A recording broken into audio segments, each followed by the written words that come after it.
নমস্কার, আমি শর্মিষ্ঠা। আমার একটা নতুন ভিডিওতে আপনাদের সবাইকে স্বাগত। আশা করছি আপনারা সকলেই খুব ভালো আছেন। তো আপনারা ভিডিওটা দেখে বুঝেই গেছেন গণেশ পুজোর ভিডিও। হ্যাঁ, ভিডিওটা দিতে একটু দেরি হয়ে গেল। তো আমি এবার গণেশ পুজো খুব একটা বেশি আয়োজন করতে পারিনি, একটু ছোট করেই আয়োজন করেছি।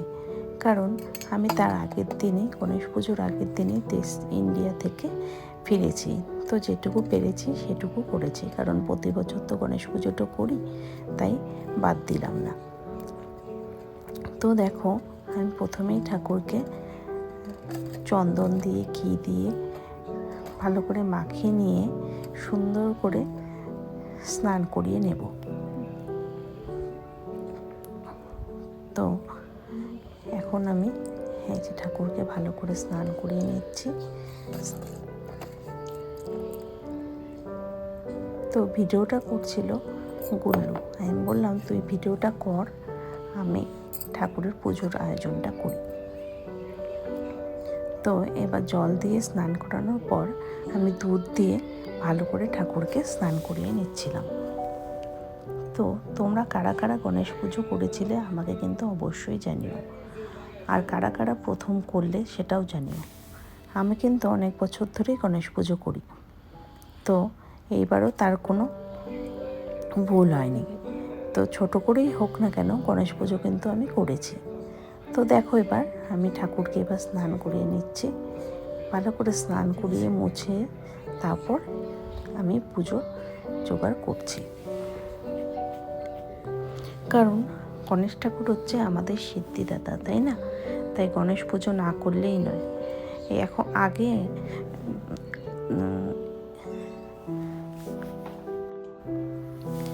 আগে কিন্তু গণেশ পুজো সবাই কিন্তু করতো না। এখন কিন্তু মোটামুটি গণেশ পুজো ছোট করেই হোক না কেন, মোটামুটি সবাই ঘরে কিন্তু করে থাকে। বিশেষ করে গণেশ পূজা সাধারণত মহারাষ্ট্রের দিকেই বেশি হয়, কিন্তু এখন কিন্তু সব জায়গাতেই যারা ইন্ডিয়ান আছে তারা কিন্তু সবাই গণেশ পুজোটা করে থাকে। পুজো সবাই করতে পারে, তাই না? সে সাউথ ইন্ডিয়ান হোক বা যাই হোক, সে করতেই পারে, কোনো অসুবিধে নেই। যার মনে ভক্তি আছে সে যেভাবেই হোক, ছোট করে হোক আর বড় করে হোক, পুজো করতেই পারে। তো দেখো, তোমাদের দাদা জায়গাটা বেলুন দিয়ে সাজিয়ে দিয়েছিল, আর আমি এখানে সমস্ত পুজোর জোগাড় করে নিয়েছিলাম। তোমার দাদাই সব বাজার করেছে, কারণ আগের দিনই আমরা বললাম ইন্ডিয়া থেকে ফিরেছি। তো আমিও শাড়ি পরে নিয়েছিলাম। তো যেটুকু পেরেছি আস্তে আস্তে একটু জোগাড় করে করেছি। তো ঘরে পুজো করলে সবার ভালোই লাগে, তাই না? দিনটা মনে হয় যে বেশ ভালো গেল। তো এইভাবেই গণেশ পুজো করেছি, তাই তোমাদের সাথে একটু শেয়ার করছি। তোমাদের ভালো লাগলে কিন্তু অবশ্যই বলো।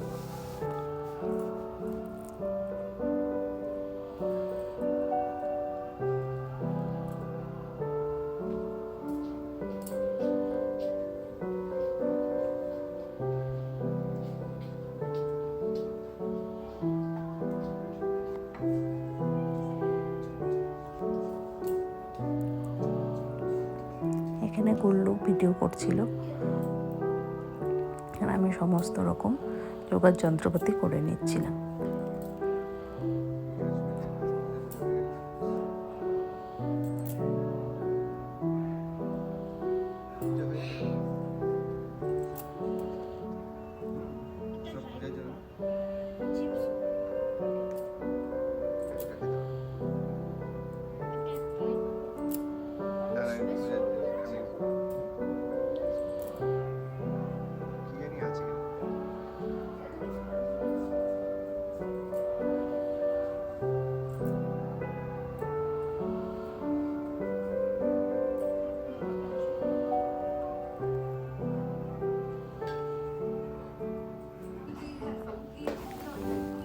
তো তোমার দাদাকে বললাম, তুমি ঘরটা পেতে দাও, তারপর আমরা আরতি করে নেব। তো এবার ইন্ডিয়াতে যখন গিয়েছিলাম তখন গণেশ পুজোর জন্য পাঁচালি খুঁজতে গিয়েছিলাম, কিন্তু সেখানে বললো না, পাঁচালি গণেশ পুজোর পাঁচালি বলে কিছু হয় না। তো এর জন্য সেইভাবে পাঁচালি আনা হয়নি। তো আমরা যেভাবে পুজো করি সাধারণত দেখে এসেছি সেভাবেই আমি পুজো করছি।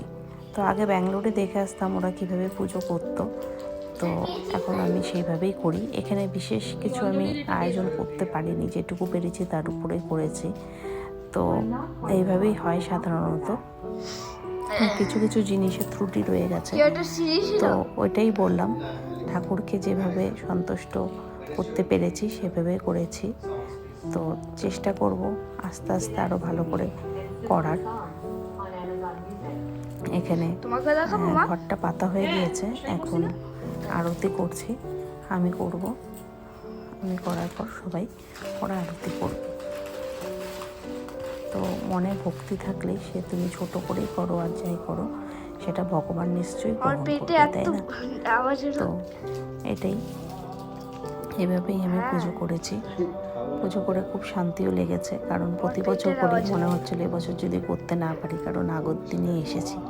তবে তোমার দাদা সমস্ত কিছু জোগাড় করে দিয়েছে, এর জন্য পুজোটা করে নিয়েছি, করে ভীষণ ভালো লাগছে। এই যে দেখো, তোমরা কিন্তু অবশ্যই কমেন্ট করো তোমাদের কেমন লাগছে। এখানে গুল্লু কুশ সবাই বসে আছে, ওরাও আরতি করবে।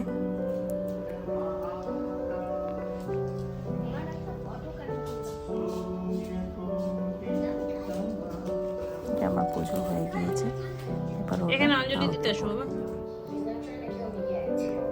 তোমার দাদা আরতি করছে।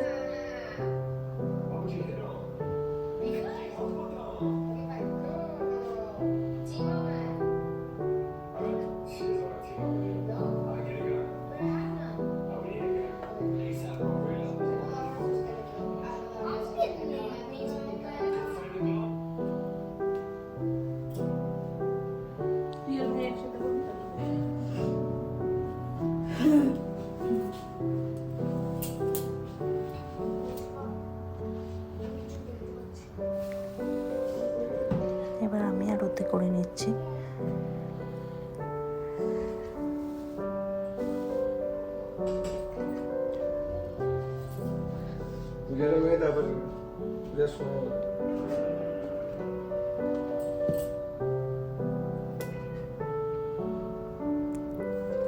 ড্যাডিকে দেখা যাচ্ছে ফটো তুলতে।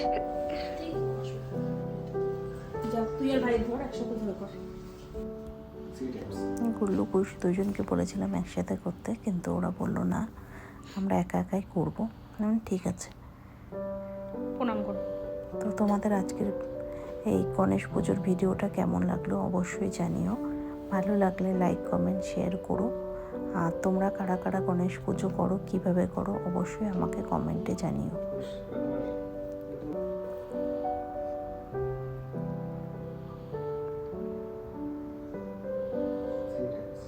সবাই ভালো থেকো, সুস্থ থেকো, সাবধানে থেকো। প্রণাম কর। দেখা হবে পরের একটি ভিডিওতে, ততক্ষণের জন্য সবাই খুব ভালো থেকো।